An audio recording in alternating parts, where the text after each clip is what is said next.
안녕하세요. 코인 랩소디 오늘도 여러분들과 함께합니다. 본부장님 나와 계십니다. 어서 오세요. 네, 안녕하세요. 반갑습니다. 네, 오늘도 저희와 함께 또 같이 얘기를 나눠보겠습니다. 일단 비트코인이 좀 많이 올라줘서 97,000까지 올라섰어요. 그래서 10만 달러도 이제 목전에 두고서 시장 다양한 또 이야기들이 좀 나와줬던 부분이 있는데 이따 자세히 좀 짚어드리도록 하고요.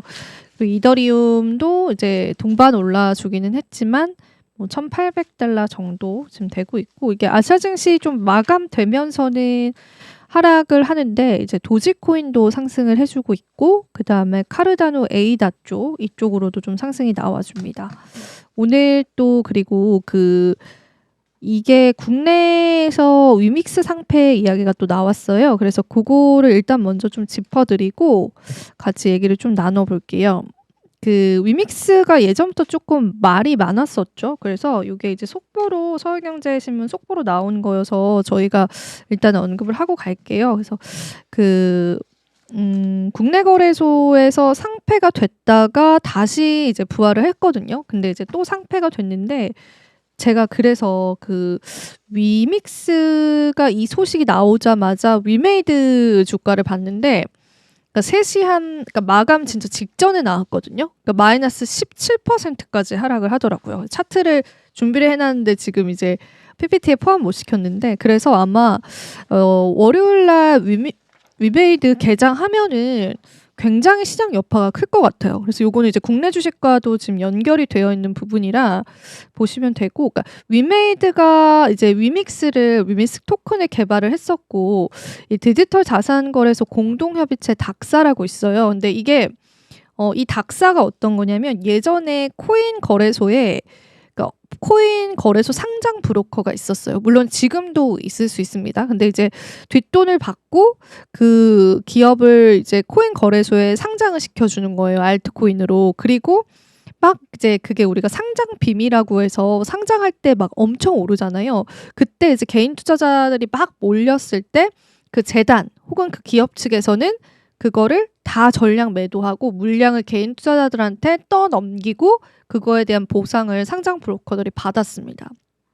암호화폐 시장이 너무나 얼마 안 된 시장이다 보니까 이런 이제 리스크들이 있었어요. 거래소 오너 리스크도 있지, 그 다음에 상장 리스크도 있지. 그래서 이제 이게 국가마다 법은 다 다른데요. 국내 같은 경우에는 국내 5대 거래소가 있잖아요. 대표적으로 업비트, 빗썸, 코인원, 그 다음에 뭐 고팍스 이런 이제 5대 거래소가 닥사라는 협의체를 만듭니다. 그래서 한 거래소를 상장시키고 폐지시킬 때 이 5개 거래소에 동의가 있어야 돼요. 근데 이것도 말이 많아요. 그러니까 이제 진짜 제도적인 측면에서는 왜 거래소에서 이거를 결정을 하느냐. 그러니까 본격적인 금융기관의 심사를 받아야 된다. 이런 얘기도 사실은 있긴 한데 그래도 이제 5기관에 어쨌든 만장일치를 받아야지만 이제 상장이 되는 겁니다. 근데 이제 위믹스가 상장 폐지가 됐다가 다시 이제 상장이 됐던 그 고초를 겪었거든요. 이 닥사는 제가 말씀드린 것처럼 고팍스, 빗썸, 업비트, 코빗, 코인원 등 국내 5개의 가상자산 거래소 협의체로 이 위믹스가 상장된 빗썸을 포함해서 코인원, 코빗, 고팍스에 모두 다 적용이 되고요. 제가 알기로 업비트는 재상장 안 시킨 걸로 알고 있어요. 그래서 아마 다 이제 상패가 될 것 같고 그다음에 그 위메이드의 블록체인 자회사인 위믹스 재단이 일단은 위믹스 코인이 비정상 출금됐다고 또 공지를 한 겁니다. 근데 이제 그 일이 있기 전에 2022년도 12월로 저희가 회기를 해보면 그 유통량을 공시를 하지 않았어요. 그래서 국내 거래소에서 이미 한 차례 상장 폐지가 됐거든요. 그래서 사실 이제 유통량에 대해서 왜 코인은 발행하는 양에 관해서 그 유통량이 가격이랑 엄청 연관이 되어 있잖아요. 근데 이제 그 유통량을 속인 거예요. 한마디로 이제 투자자들한테 유통을 시켰는데 그 유통량을 이제 공시하지 않은 거죠. 그래서 그것 때문에 또 문제가 돼서 2022년도에 그때도 말이 되게 많았어요. 그때도 저도 크립토 시장에 있었거든요. 상장 폐지되고 그다음에 이제 다시 그거를 이제 소명하고 해명하는 과정에서 그때 장영국 대표였었죠. 막 이제 그분에 관한 이제 비판적인 그런 이야기들도 있었고 근데 어쨌든 그게 이제 조금 소명이 받아들여졌는지 다시 재상장을 닫는데 이번에는 해킹을 당한 거예요. 그 위믹스 코인이. 그래서 굉장히 잡음이 많았습니다. 근데 이제 결과적으로 닥사에서 이제 위믹스가 상장 폐지되는 걸로. 근데 이제 아마 해외 거래소에서 일부 거래소에서는 거래 가능하실 거예요. 그래서 요거를 이제 옮기는 방법밖에 없을 것 같은데 일단은 이제 국내 거래소에서는 매도가 아마 되지 않거나 그다음에 이제 그 상장 폐지 기한이 있을 거예요. 그때 이제 매도를 하셔야 되거나 하는 그런 걸로 제가 알고 있거든요. 저도 상패 코인은 한 번도 그 사본 적이 없어서 그래서 요게 이제 결과적으로는 닥사에서 국내 거래소 전원 철수되는 걸로 그렇게 이제 결론이 지어졌습니다. 근데 예전에도 위믹스가 한번 상폐됐었을 때 해외 거래소 쪽에서 거래하시는 분이 있긴 있었거든요. 그래서 이제 만약에 이제 내가 위믹스 코인을 못 팔았다 그러면 이제 해외 거래소 쪽에서의 좀 이제 탈출 기회를 기다리는 방법밖에 없는 것 같은데 이게 위믹스가 이러한 문제를 겪은 게 처음은 아니었기 때문에 이게 이제는 좀 회복이 불가능하지 않을까? 그리고 그 여파가 위메이드 쪽으로까지도 지금 가 있는 상황이라서 위메이드가 마감 직전에 17% 급락 후에 하락을 했습니다. 그것도 한번 짚어드리도록 할게요. 자, 그리고 이제 비트코인 2%대 반등했던 부분에 관해서 좀 말씀을 드릴까 하는데요. 일단 요거 이제 재밌더라고요. 기사가 이제 코인은 지금 약간 요런 느낌인데 가격은 지금, 투심은 지금 요런 이제 지표들을 정리해 놓은 거예요. 그래서 지금 제가 아까 보여드린 것처럼 96,700달러 나타내고 있고 그다음에 거래량은 16% 전일 대비해서 좀 상승을 해줬고 그리고 이제 다른 자산 S&P 500이랑 금이랑 비교를 했었을 때도 위험 자산과 안전 자산이 좀 동반 상승하면서 시장 유동성이 일시적으로 좀 확대된 모습들이 있고요. 그 다음에 MACD 같은 경우에는 단기 반등 신호가 여전히 유지가 되고 있다고 합니다. 점유율은 63으로 아직 비교적 높고요. 공포 탐욕 지수는 중립 상태로 많이 올라왔습니다. 구글 트렌드 지수도 전일 대비해서 좀 상승을 했고 그리고 이제 스테이블 코인 대비해서 비트코인의 시가총액 비율은 16.20을 나타냈다고 해요.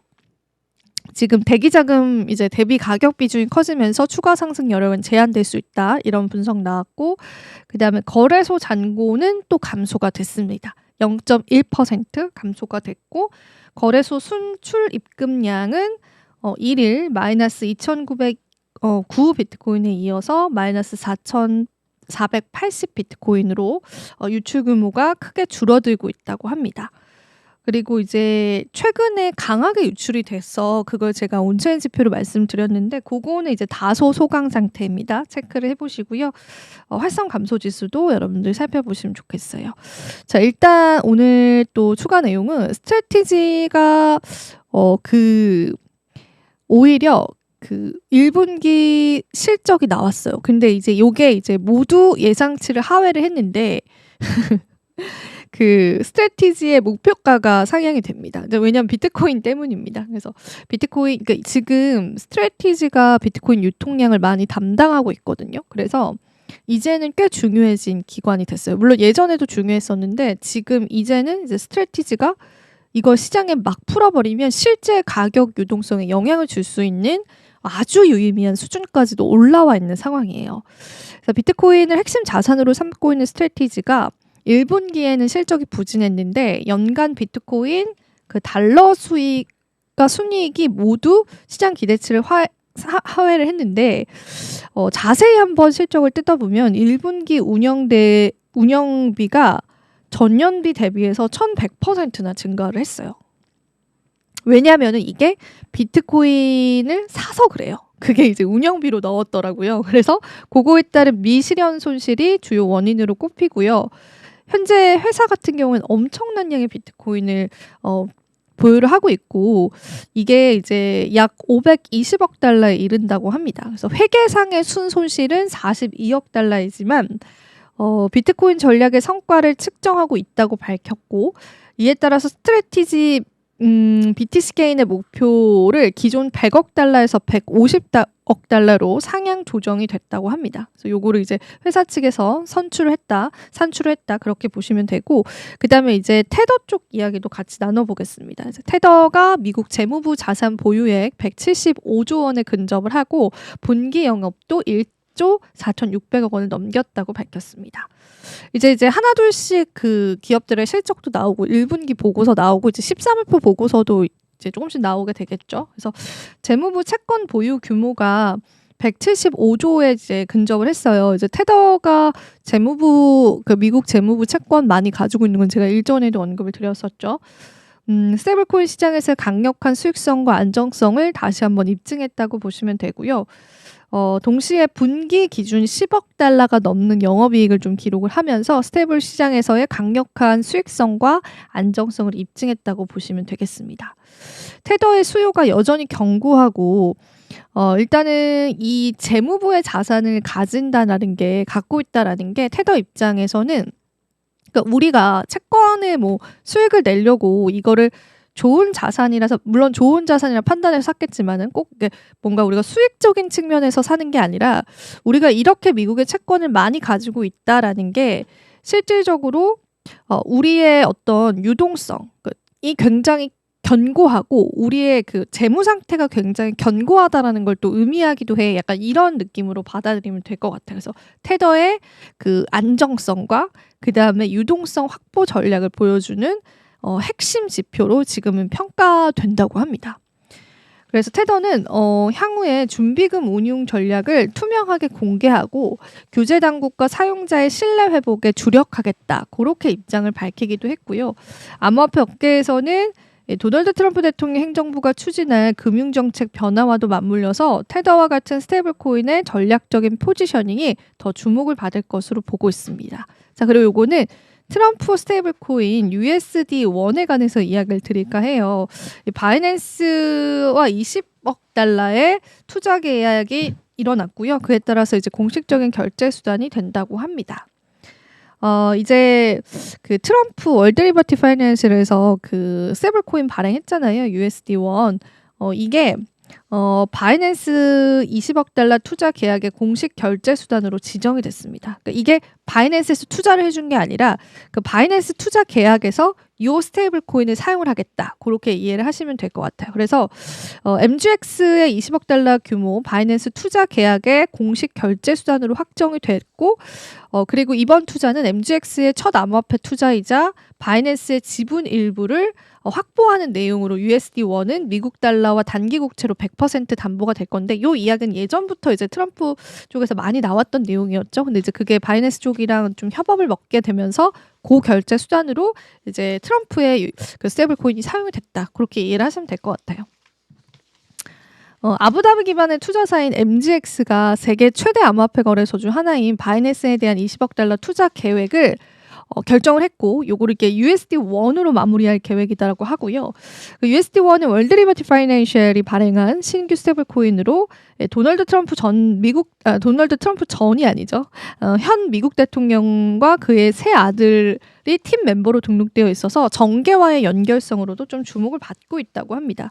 그래서 사실은 이 부분에 관해서 또 이제 업계에서는 생태계 뭐 교란이다 이런 의견도 있고요. 근데 이제 뭐 어쨌든 뭐 이걸로 사용을 하게 됐다고 하니까 그 뉴스가 이제 확정시 된 거라서 이제 제가 같이 좀 보여드리는 거고 요거는 이제 모건 스탠리 쪽 이야기예요. 모건 스탠리 쪽에서 암호화폐 거래 서비스를 출시한다고 하는데요. 요것도 한번 볼게요. 블룸버그 통신에서 전해왔거든요. 자회사 이트레이드사를 통해서 비트코인, 그러니까 자회사를 통해서예요. 그래서 비트코인을 포함해서 암호화폐 현물 거래 서비스 출시를 앞두고 있다고 합니다. 개인 고객들을 대상으로 내년까지 암호화폐 현물거래소 이제 서비스를 출시하겠다고 하고 이제 본격적으로 금융업계에서 그러니까 예를 들자면 이제 우리가 지금은 약간 이런 거잖아요. 우리 국내 같은 경우에는 뭐 업비트, 빗썸 그러니까 초기에 이 시장을 선점했었던 그런 기업들의 거래소를 많이 활용을 하잖아요. 근데 갑자기 이렇게 업비트, 빗썸, 코인원, 고팍스 뭐 등등의 거래소가 우리가 한 5개 거래소 있으니까 그렇게 있는 상황에서 갑자기 예를 들자면 삼성증권이 우리 암호화폐 거래소 이제 서비스할 거야 약간 이런 느낌으로 이해하시면 좋을 것 같아요. 그래서 아직까지는 좀 초기 단계다라고 하고요. 그리고 이제 모건 스탠리는 사실은 이제 앞서서 1월 달에 이제 암호화폐 거래 서비스를 추가할 것이라는 소식을 미리 밝혔었고 암호화폐 서비스를 이제 해주기 위해서 미국의 규제 당국과 좀 논의 중이다. 그렇게 이야기를 했고 이제 만약에 이 트레이드사가 이 서비스에 출범을 하면은 거래소들과의 경쟁을 의미를 하고 은행 계좌를 통해서 암호화폐 현물 거래 서비스를 제공한다. 이게 이제 딱 중앙화 거래소 형태잖아요. 그래서 사실은 하나의 거래소 경쟁자가 더 생겼다. 그렇게 조금 이해를 해보시면 좋을 것 같습니다. 자, 오늘 또 제가 다양한 내용들 같이 함께 했는데요. 오늘 또 위메이드 그 이야기 때문에 좀 정신없이 좀 전달해 드렸던 것 같아요. 그래서 보유자분들 좀 있으실 것 같아서 일단은 이제 잘 정리가 됐으면 좋겠고 추가 후속 보도도 계속 같이 함께 하겠습니다.